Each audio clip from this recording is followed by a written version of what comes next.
Hey y'all, so we're gonna start this story time about me telling you how my ex-best friend was a fake ass bitch. I'm looking for somebody I can call. Looking for the only one I can give my all to. Tell me that it's true. I'm gonna give you some background information to start this story time. So we went to elementary together. Me and this girl, we went to elementary together. We were best friends because we were both getting bullied by the whole school. So, you know, usually you fall victim to who you're around. And that was like legit my only friend in elementary besides this one girl, but we'll talk about her later. So I remember 5th grade year, we were like, yeah, we're gonna be best friends. We're gonna stay best friends. We're gonna have such a good experience in middle school together, everything else. Whole time I didn't know that bitch was lying.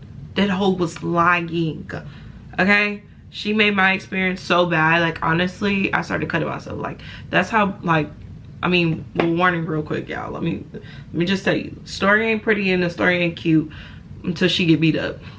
So that's just the truth. But yeah, so we come back from the summer of 5th grade. We go into 6th grade. She starts hanging out with this girl named Krusty, which I'm gonna call her because it goes with her name, Krusty. We start becoming friends with Krusty, right? Because Krusty is a new girl. This is a little tall, little awkward, little built, little white girl. We'll never forget her because I had to put my paws on her. Had to jump out of a moving car to beat that bitch ass. Okay? Mama wasn't playing no games when it came to bullying in middle school. Okay? She said, get that bitch now. Car moving or not. So, so I started noticing very early on that the trio was really a duo. And when I started calling it out and started saying it to the girl I was friends with, we're gonna call her Star. So me and Star were in elementary together. So once I started noticing that Star and Krusty were getting close, and I mean like just close in general, I didn't really care at first until I started noticing that they would leave me out of stuff. They wouldn't call me on Uwu no more. Like, if you know, you know. Like, this was before Kick had kicked in, for real. I was just kind of like, when I first started noticing, I was just kind of like, but you guys are like my only friends, so like, why are y'all doing this to me? Star was just basically like, I ain't gonna lie, like, you got really fat and like nobody wants to hang out with you. And then at this time, I didn't know all of my bullies from elementary were telling everybody how they used to bully me. So then everybody in middle school, 6th grade year, even in choir, would bully me.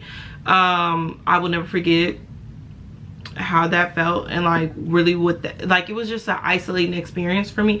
Like, I mean, elementary was an isolating experience for me because I never had any real friends. I always had bullies no matter where I went, except high school because I wasn't playing at high school. So basically she was like, you just got really fat over the summer, nobody wants to hang out with you, and you know, I just want to be like popular and stuff. Basically that's what she was telling me. That's not exactly, but that's just basically like a gist of what she was telling me.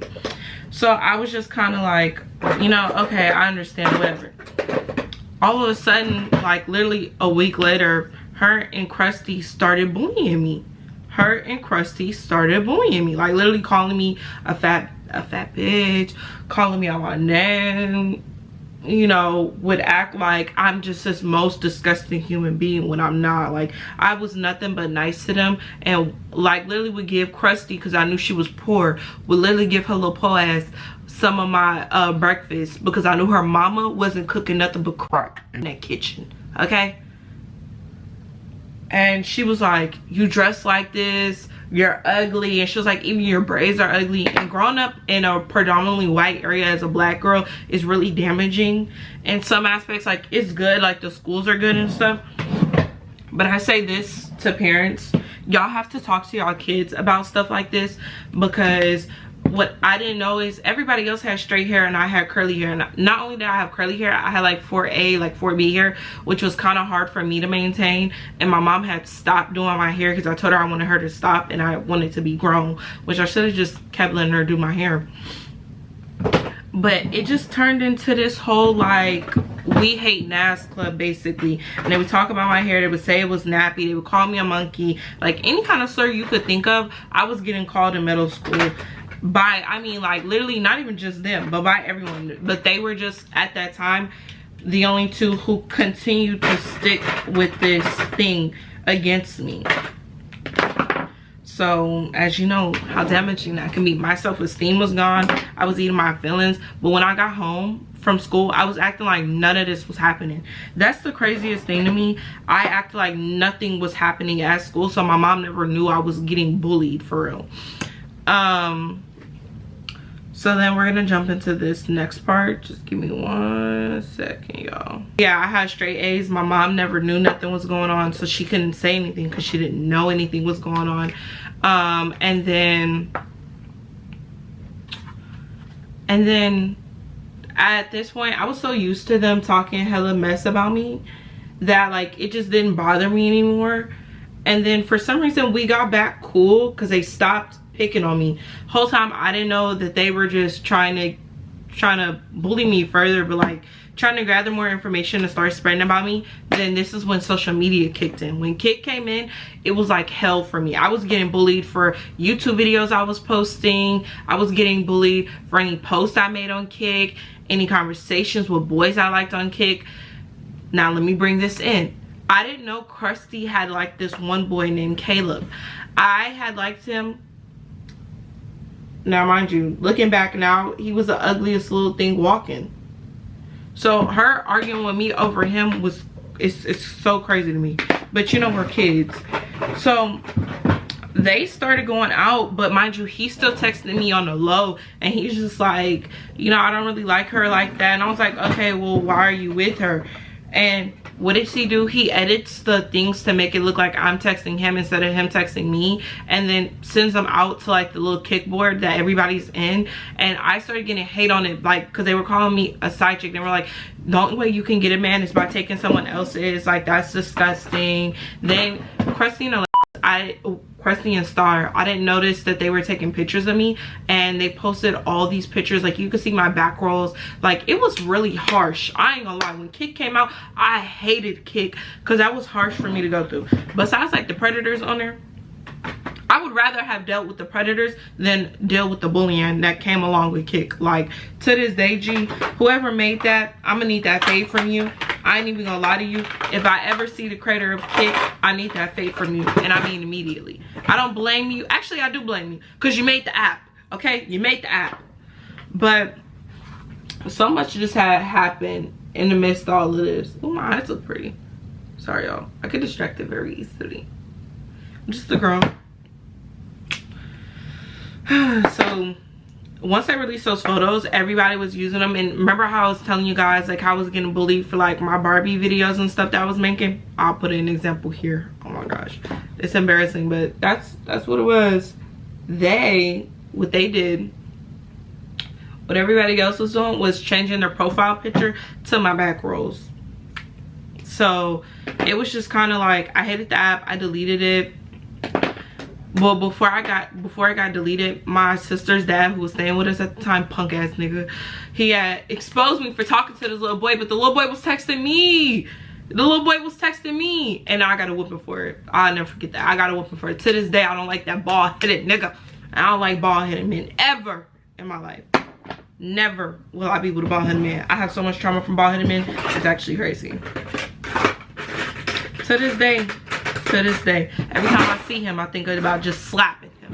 Think about just slapping him. So yeah, that was pretty much how that part went. I'll be right back. I just have to blend this out real quick, and I'm gonna be right back.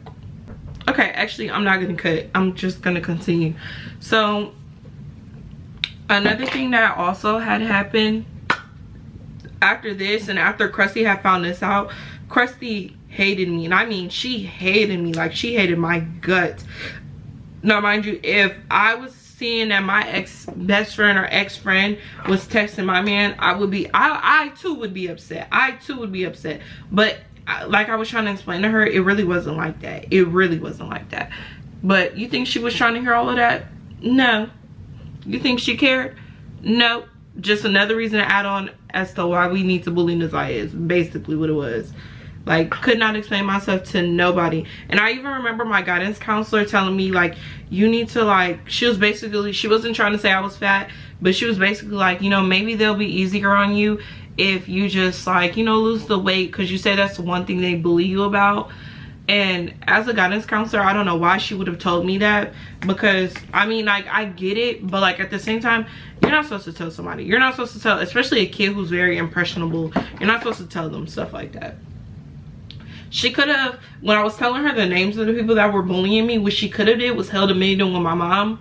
And that's another thing, my mom never knew nothing was going on at the school, because the school literally didn't call. You know what, all odds were stacked against me, and I started to have really bad self-hatred towards myself, to the point to where I was like, for real, cutting myself for real in the restroom and stuff. Like, couldn't find nobody to really hang out with, ate lunch in the restroom. Like, it was just a really sad time to be alive for me.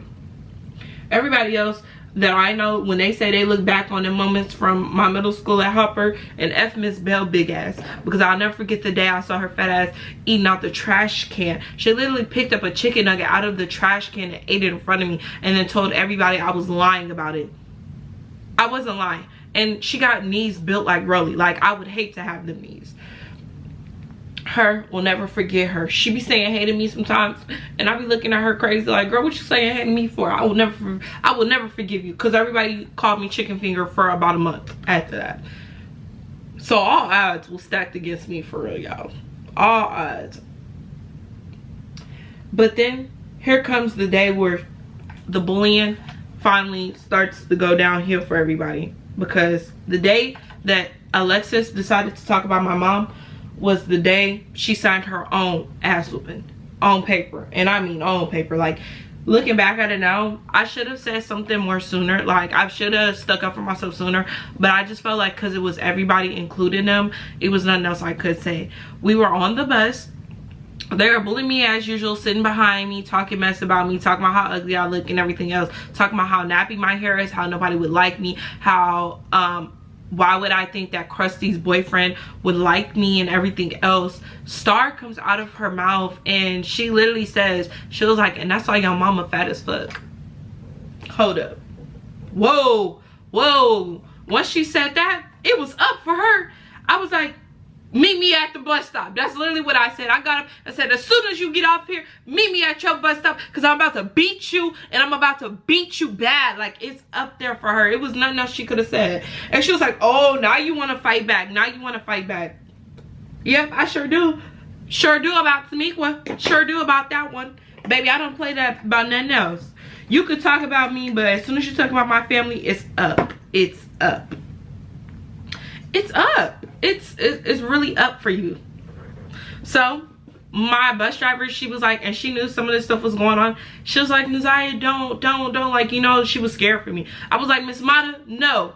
I said, Calvin, and there was this little boy named Calvin. He was really skinny and had a really big head. Shout out to my little buddy old pal, you know, because just remembered him, you know. But I said, go get his backpack to my mom. He said, I got your back. I was the second bus stop, she was the first bus stop. I got off at that first bus stop. We walk into her first bus stop, right? We get off at the bus stop and we walk to the actual part where the bus picks them up. And everybody is getting off the bus and they hyping it up, and the bus pulls off. I ain't gonna lie, my stomach was in shambles. Like, I heard the gargling, and she was like, yeah, you finna get beat up, I'm finna stomp you out, everything. But where she messed up at is, I had some combat boots on that day, which I felt like Gwen Stefani. So it was up for her. It was up for Miss Girl. Literally, it was up for her. She didn't even realize it. So before I could even drop my backpack for us to start fighting, she pulls my braids and literally yanks them. So what do? I grab her and I just start going like this, going swinging, windmilling each way and everywhere. I close my eyes while I'm fighting. Why are you closing your eyes when you fight? And I thought that to myself. I said, why are you closing your eyes when you're fighting? And everybody got their phone around and say like, oh my god, there's so much going on, da, da, da. Like, you know, hyping the whole thing up. Mind you, looking back at it, that was one of the weakest fights I've ever been in. And mind you, I've been in weaker fights than that. So it was killing me. It was really baffling to me that that's what was happening. Okay, my makeup's not blended. Hold on.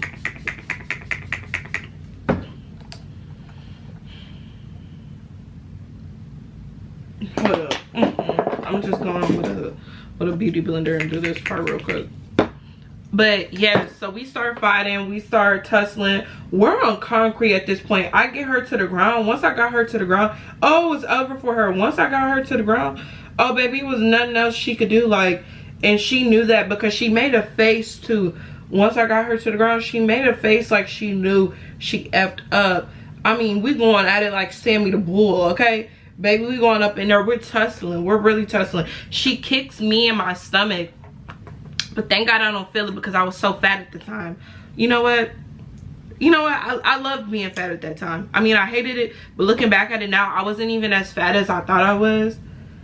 You know, you always think you're bigger than what you are. And I thought I was so big. Looking back at it, I wasn't even that big. I was just bullied into believing I was big. But it was big for a, It was big for a 6th grader. Because I'll never forget too, also, I'm giving y'all some more background. I'll never forget when these group of girls came up to me.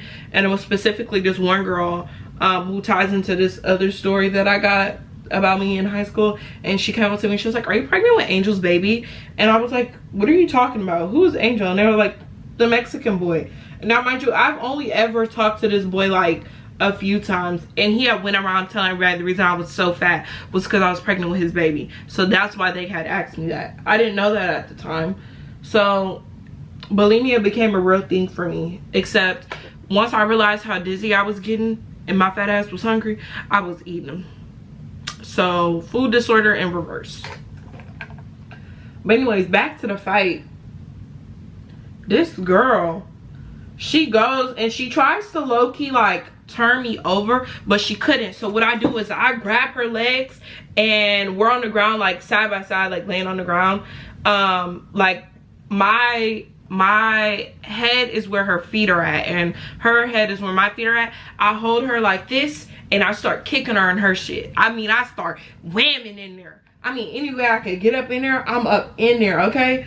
Baby, I was not letting her go. And I remember hearing her nose like low-key, like I remember hearing the sound her nose made. So I know I broke her nose. And then, who was it? My mom was coming. All you see is my mama coming with Calvin right next to him. Shout out to Calvin, man. Every time I got into it with somebody, he was right there. He was right there making sure my mama came and found me. And she came and she was like, "Break this up." She's like, "Whoop her, whoop her." And I'm dog whooping her. And I mean, I'm kicking her and her stuff so bad. Like, it's actually crazy. We get up off the ground. But I remember we tussled so hard that I ain't gonna lie, I got a scratch on the back of my neck because we tussled on that concrete so hard. It was actually crazy. She gets up, she starts running to her house. Her house is like in my neighborhood, it's a lake. Her house has a lake. What do I go do? We chasing her to her house. She runs to her house. Then her brother comes out and her brother's like, "You shouldn't have started none of this. You just got beat up." Now mind you, her brother was like in high school and she was like, "Well, where's your mama? I want to talk to your mama." That's what my mama said. And he was like, "Well, she won't be here for a few hours." And she said, "Okay, well, tell her I'll be back." He said, "Okay," and closed the door. And my mom was like, "That's what I'm talking about." She gave me a little chest bump and everything in front of everybody. And they laughed because I fell back a little bit. And on the way back home, I remember my mom found $5. So that's how I beat on my bullies.